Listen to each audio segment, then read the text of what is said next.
弟兄姊妹平安，今天是2024年的12月4号。今天的经文是诗篇90篇，以赛亚书第1章24节到31节，路加福音11章29节到32节。今天要跟大家分享的主题是神迹。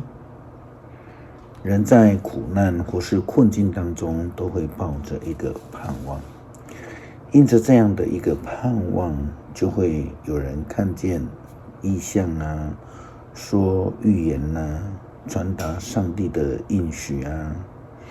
很多时候要脱离困境，得到解放，改变现状，就需要有特别的作为。这样的特别的作为，当然就是超过人的能力可以做的，也因此在圣经的角度就称之为神迹。英文的翻译是说 miracle， 但是其实原文的意思是 sign， 是一个记号。那意思就是说，神迹就是要借着这样的一个特别的作为，它的目的是要让人家看见这个记号背后作为者就是上帝。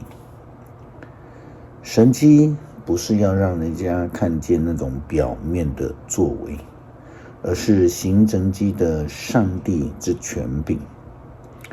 先知书以赛亚书第1章24节到31节这样的说道：现在你们应该听到至高上主万军的统帅以色列大能的上帝所说的话。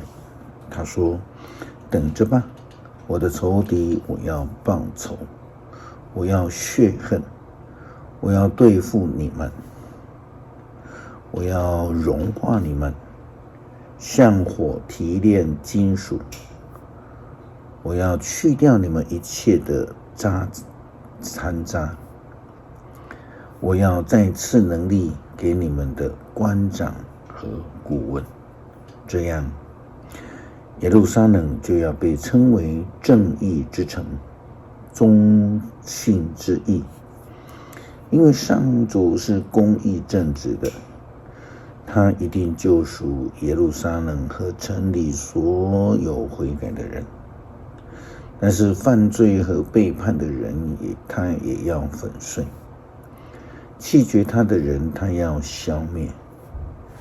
你们这些开辟所谓神圣花园，又把树木当成神明膜拜的人，一定要蒙羞受辱。你们要枯萎，像死了的树，像没有水灌溉的园圃。枯木一碰到火就燃烧，你们中间有权势的人也会是这样子的，他们因自己的恶行灭亡，没有人能够救他们。上帝要亲自出手对付敌对的人们以及国家，那就是要改变以色列人所面对的一个现状。因为上帝是公义正直的上帝，他专门对付不公义的事，为的是要拯救所有悔改转向上帝的人们。相同的，耶稣基督提到了当世代的人，他们只求神迹，他提出了批判以及提醒。路加福音11章29节到32节，那时群众围绕着耶稣，耶稣继续的讲论说，这时代的人多么的邪恶啊，他们竟要求要看神迹，可是除了约拿的神迹，再没有别的神迹给他们看了。约拿怎样成为尼尼微人眼中的神迹呢？人子也要同样成为这一代人眼中的神迹。在审判的日子，南方的女王要站起来控告这一代的人，因为她长途跋涉来听所罗门王智慧的话。我告诉你们，这里有比所罗门更重大的事呢。在审判的日子，尼尼微人要站起来控告你们，因为他们听见了约拿的宣道，就弃邪归正了。我告诉你们，这里有比约拿更重大的事呢。约拿的故事中的神迹是什么意思？是那一只魔幻式的大鱼吗？还是约拿可以住在大鱼旅社3天再回家的神奇记载呢？约拿的故事重点是提到了上帝的呼召是没有人能够逃避的。另外，成为上帝的仆人是要全然的顺服。最后讲到耶稣基督的重点呢，则是看到故事背后上帝的大能，能够使人从这种死亡的境界当中3天3夜又复活，然后成为众人的帮助及祝福。不懂的人却一再注目或是想追求那种表面的神迹、特殊的景况，而不懂得去看见背后上帝的作为，以及愿意遵行上帝的旨意。诗篇90篇，主啊，世世代代你是我们的居所，群山还没有被造，大地和世界还没有成形，从亘古直到永远，你是上帝。你叫人返本归元，你使他们回归尘土。在你眼中，1000年如一日，就像过去的昨天，像夜里的一更。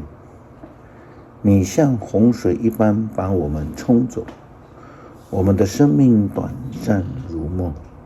我们像早晨发芽生长的草，晨间生长茂盛，夜里凋萎枯干。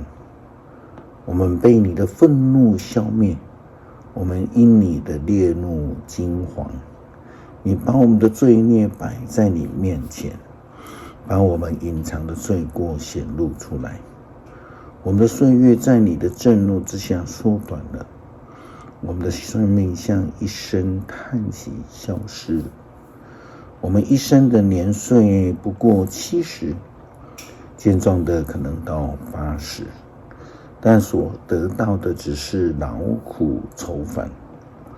生命转瞬就即逝，我们都如飞而去。谁晓得你愤怒的威力？谁明白你震怒的可畏？求你教我数算我们的年日，好使我们心有智慧。上主啊，你的震怒几时终止？求你怜恤你的仆人。每日清晨，求你使我们饱享你的慈爱，使我们一生充满欢欣喜乐。你使我们遭受多少的年日的痛苦，求你也使我们享受多少年日的喜乐。求你让你的仆人看见你大能的作为，让我们的子孙看见你荣耀的威力。主我们的上帝啊，求你赐福给我们，求你使我们一切的工作顺利，求你使我们所做的一切成功。